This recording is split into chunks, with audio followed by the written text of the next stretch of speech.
بسم اللہ الرحمن الرحیم۔ انور مقصود صاحب ملک کے بہت بڑے مزاح نگار ہیں، بڑے خوبصورت ڈرامے لکھے، بہت اچھے مزاح کا مظاہرہ کیا، لیکن اس مزاح کی دوڑ میں وہ آخر عمر میں آ کر تمام حدود پار کر گئے ہیں۔ جوانی میں بھی ان سے کچھ لغزشیں ہوئی تھیں جو ہم گنا نہیں سکتے، لیکن ہوا یہ کہ جب قوم ماشاء اللہ کے خلاف ہوئی تو انہیں احساس ہوا کہ وہ بھی ماشاء اللہ کے خلاف ہیں۔ لیکن ہوا تو یہی ہے کہ جب سے ہم نے دیکھا ہے کہ جنرل ضیاء الحق کے زمانے میں ان کے بھائی سندھ کے چیف سیکریٹری اور وہ خود جنرل ضیاء الحق کے آگے پیچھے پھرا کرتے تھے، پھر پرویز مشرف کے زمانے میں پرویز مشرف کے چہیتے ہو گئے۔ مذاق اڑانا، مذاق کرنا یہ بادشاہوں کو بہت پسند آتا ہے، وہ اپنے درباری مسخرے رکھا کرتے تھے، تو یہ ایک عرصے تک آمروں کے اور خاص کر فوجیوں کے درباری مسخروں کا کام انجام دیتے رہے۔ لیکن آج کل انور مقصود صاحب عمران نیازی کے عشق میں مبتلا ہیں۔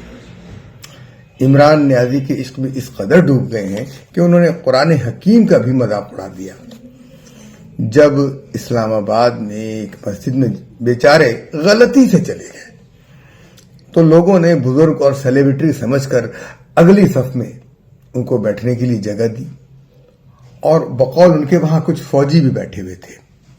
اس واقعے کو انور مقصود نے کس طرح بیان کیا، میں اس کو نہیں دہراتا، آپ یہ ویڈیو دیکھ لیجئے۔ جو نئے ہمارے آرمی کے چیف ہیں، جس دن یہ ہوئے اس دن میں بہت خوش ہوا کہ ایک اسلامی ملک میں ایک حافظ قرآن آرمی کا چیف ہوا ہے، مگر ان کو میں نے ISPR کے تھرو ایک میسج بھیجا کہ بہت اچھی بات ہے کہ آپ حافظ قرآن ہیں، مگر سر ترجمہ بھی پڑھ لیں۔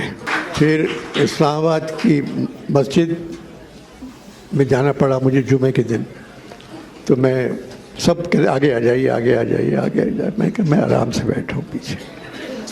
آگے بٹھایا مجھے تو وہاں کچھ فوج کے لوگ بھی بیٹھے ہوئے تھے، تو میں مولانا کے پاس گیا اور مائک میں کہا، مولانا صاحب اگر آپ آل عمران پڑھا رہے ہیں تو ان لوگوں سے پرمیشن لے لیں کہ اس آیت کی اجازت ہے یا نہیں۔ تو مولانا صاحب کہہ رہے کس قسم کی بات کرتے ہیں آپ؟ میں نے کہا نہیں، خیر جو بھی کچھ ہے۔ مجھے توقع نہیں تھی کہ وہ یہ گستاخانہ جملہ کہیں گے کہ سورہ آل عمران کی تلاوت کرنے سے پہلے فوجیوں سے اجازت لے لیجیے۔ اس سے قبل انور مقصود آرمی چیف کے حافظ ہونے کا مذاق اڑا چکے ہیں۔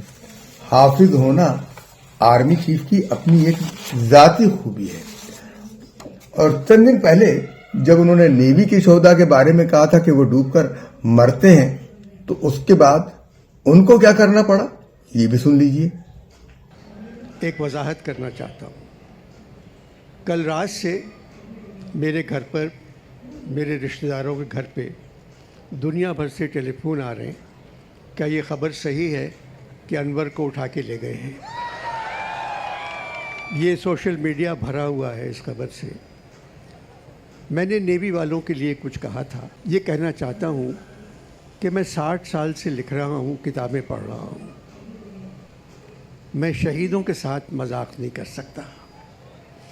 شہیدوں کی وجہ سے میں زندہ ہوں اس سرزمین میں، انہوں نے میرے لیے جانیں دی ہیں اور میں لکھ رہا ہوں، تو میں ایسا سوچ بھی نہیں سکتا کہ میں ان کا مذاق اڑاؤں یا ان کے بارے میں کچھ کہوں۔ زندوں کے بارے میں کہہ دیتا ہوں، آئندہ نہیں کہوں گا، کیونکہ میرے سب دوست ہیں۔ میں دوستوں کے ساتھ جو عام لوگوں کے ساتھ میں مذاق کرتا ہوں وہی ان کے ساتھ بھی کر لیتا ہوں، مگر اگر نہیں کروں گا۔ اور یہ کہ شہید کے بارے میں تو میں سوچ نہیں سکتا، ان کی وجہ سے یہ ملک ہے۔ میں کبھی نیوی کے بارے میں سوچ نہیں سکتا، اگر دکھ پہنچائے تو میں ان سے معافی مانگتا ہوں سب سے۔ انہیں نیوی کے سپاہیوں سے معافی مانگنا پڑی، ہاتھ پاؤں جوڑنے پڑے، لیکن قرآن ایک ایسا مظلوم ہے کہ اس کی کوئی مدد کو نہیں آیا۔ کوئی مسلمان اس کی مدد کو نہیں آیا، نہ وہ فوجی جن کے سامنے یہ گستاخانہ جملے کہے گئے، نہ ہی امام مسجد نے ان کی سرزنش کی۔ یا تو انہوں نے جھوٹ بولا ہے محفل میں، یہ ممکن نہیں ہے کہ وہاں بیٹھا ہوا کوئی شخص ان سے یہ بات کہے اور یہ مسجد کے ممبر پہ جا کے یہ کہیں گے آل عمران پڑھنے سے پہلے فوجیوں سے اجازت لیں۔ ان کی جرت نہیں ہو سکتی۔ اگر یہ کی ہے گستاخی، سرزنش کیوں نہیں کی؟ یہ ویڈیو چل گئی تو کسی مذہبی سیاسی جماعت نے بھی ان کی سرزنش نہیں کی، ان کو پوچھا نہیں کہ تم نے یہ بات کیوں کہی؟ کیا یہ گستاخی نہیں ہے؟ میں یہ سوال کرنا چاہتا ہوں کہ ایک مسخرہ قرآن حکیم کی آیات کا مذاق اڑائے، سورہ کا مذاق اڑائے، تو آپ لوگ ٹھنڈے پیٹوں برداشت کیوں کر لیتے ہیں؟ کہ گستاخی سرزد نہیں ہوئی؟ نہ فوجیوں کو خیال ہے، نہ علماء کو خیال ہے کہ انور مقصود عشق عمران میں کیا کچھ بک رہا ہے، عشق عمران نیازی میں کیا کچھ بک رہا ہے۔ کفار مکہ قرآن کے پیغام سے گھبراتے تھے، لیکن قرآن پاک کا کبھی وہ مذاق نہیں اڑاتے تھے، اس لیے کہ انہیں معلوم تھا کہ اس کی آیات سچی ہیں، اور اسی سچ سے تو وہ گھبراتے تھے۔ قرآن کی زبان کا جواب دینا مشکل ہے، انہوں نے یہی کہا تھا، ان کے لیے بہت مشکل تھا کہ قرآن کی جواب دیں۔ اب عمران خان کے عشق میں انور مقصود اس قدر ڈوبے ہوئے ہیں اور اس عمر کو پہنچ گئے ہیں جس میں پیشاب پخانے کے ساتھ ساتھ زبان پر بھی قابو نہیں رہتا۔ یہ تو پیمپر والی عمر ہے ان کی، کہ دوبارہ پیمپر والی عمر میں آ گئے ہیں، اور ان کی زبان پر بھی اب قابو نہیں ہے۔ وہ کیا کچھ کہہ رہے ہیں، بک رہا ہوں جنوں میں کیا کیا کچھ نہ سمجھے خدا کرے کوئی، لیکن یہ جنوں کفر کا جنوں ہے۔ قرآن کو کہتے ہیں حافظ صاحب قرآن کا ترجمہ پڑھ لیں، تو جناب عمران خان نیازی کے عشق میں مبتلا انور مقصود صاحب، آپ نے قرآن کو کتنا سمجھا ہے، کتنا وہ ترجمے سے پڑھا ہے کہ عمران خان نیازی کے عشق میں مبتلا ہو گئے، جادو ٹونے والی سرکار کے عشق میں مبتلا ہو گئے ہیں۔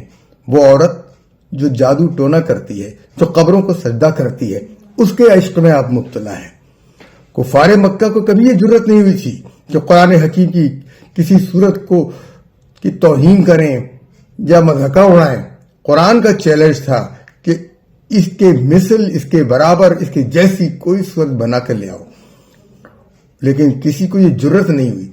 جرت کیا، وہ قرآن کے مقابلے پر آ ہی نہیں سکتے تھے۔ ان کو معلوم تھا کہ اس درجہ اعلیٰ درجے کی یہ آیات ہیں، اس اعلیٰ درجے کا یہ کلام ہے کہ ہم اس کا مقابلہ نہیں کر سکتے۔ وہ قرآن کے مقابلے میں نہیں آئے۔ عمران سے مراد یہاں پر حضرت موسیٰ اور حضرت ہارون علیہ السلام کے والد ہیں، اور آل عمران حضرت موسیٰ اور حضرت ہارون ہیں۔ حضرت مریم کے والد کا نام بھی عمران تھا، صرف اس عمران نیازی کا نام نہیں ہے۔